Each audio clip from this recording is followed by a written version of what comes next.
Untuk informasi lebih lengkap terkait kasus TPPO di NTB, saya sudah terhubung dengan Kabid Humas Polda Nusa Tenggara Barat, Kombes Pol Arman Asmara Syarifuddin. Selamat sore, Pak Arman. Selamat sore, Mbak. Ya, Pak Salam Arman. presisi. Salam presisi. Ya, Pak Arman, seperti apa kronologis pengungkapan kasus TPPO di Lombok Tengah, Nusa Tenggara Barat ini? Baik, Mbak.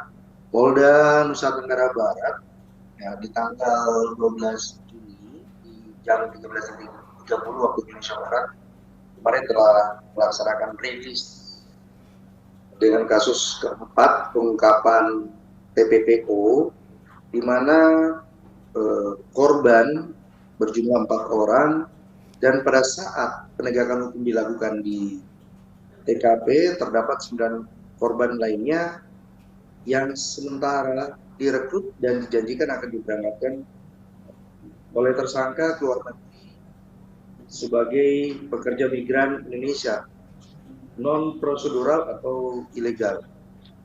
Kemudian diawali pada tanggal 5 Juni 2023 Polda NTB mengeluarkan surat perintah Satgas TPPO.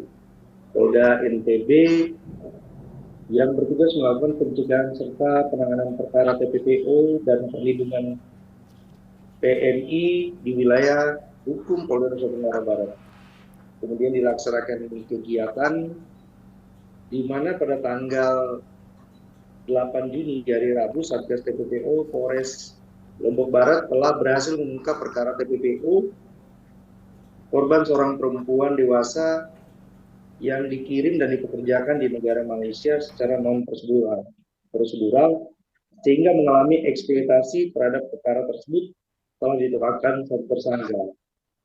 Kemudian pada hari Kamis di tanggal 9 Juni 2023 Subsatgas Penegakan Hukum Direskrim Polda NTB telah melakukan pengungkapan perkara TPPO dan perlindungan pekerja migran Indonesia modus lembaga pelatihan kerja melakukan perekrutan 13 orang calon TNI secara non prosedural terhadap perkara ini telah ditetapkan 2 tersangka.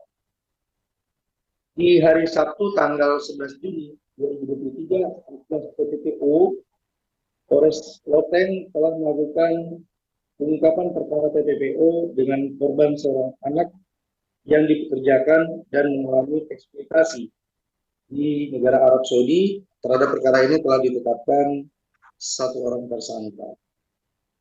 Satgas Polda NTB akan melakukan upaya maksimal tidak saja melaksanakan penegakan hukum dengan mengupayakan pemenuhan hak korban, khususnya pemenuhan restitusi yang dibebankan kepada pelaku berdasarkan putusan pengadilan, namun juga mengoptimalkan peran Satgas Intelijen, Satgas Pencegahan, Satgas Rehabilitasi, dan Satgas yang dapat bekerja sama dengan stakeholder lainnya.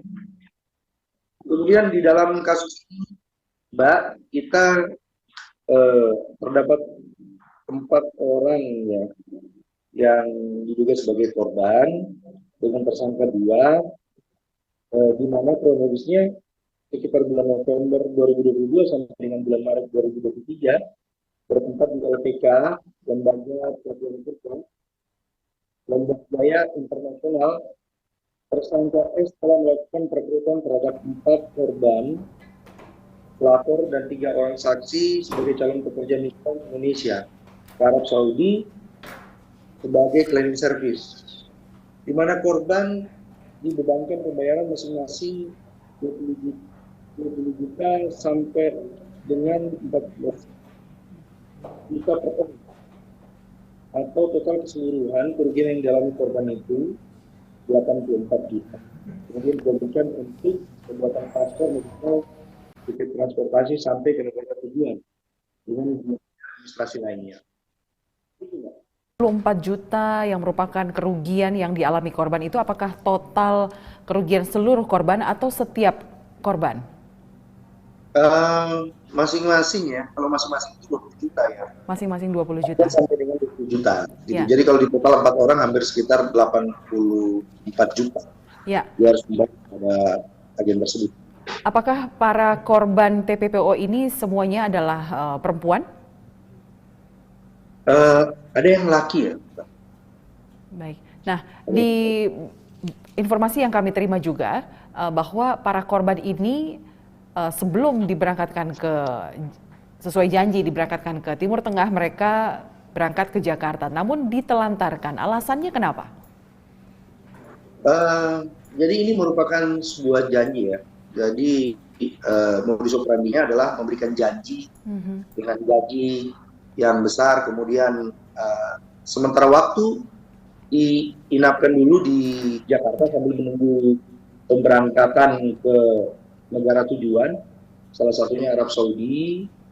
Kemudian dari janji tersebut sudah berjalan waktu selama 3 hari, namun tidak ada pemberangkatan, sehingga kali ini korban menyampaikan dan melaporkan hal tersebut. Ya, kemudian proses hukum apa yang sedang dijalani para tersangka saat ini? Kemudian untuk sementara kita langsung menetapkan sebagai tersangka dengan persangkaan pasal 10 dan pasal 11 junto pasal 2 atau pasal 4 Undang-Undang RI nomor 21 tahun 2007 tentang pemberantasan tindak pidana perdagangan orang dan atau pasal 81 junto pasal 69 Undang-Undang RI nomor 18 tahun 2017 tentang perlindungan pekerja migran Indonesia. Ancaman hukumannya paling singkat 3 tahun dan paling lama 15 tahun atau pidana denda paling sedikit 120 juta dan paling banyak 600 juta, pidana penjara paling lama 10 tahun dan denda paling banyak 15 miliar rupiah.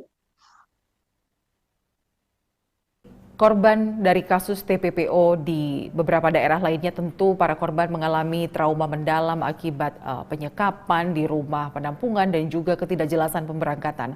Saat ini apa yang, maksud kami layanan seperti apa yang dilakukan oleh Polda NTB terhadap para korban penipuan ini?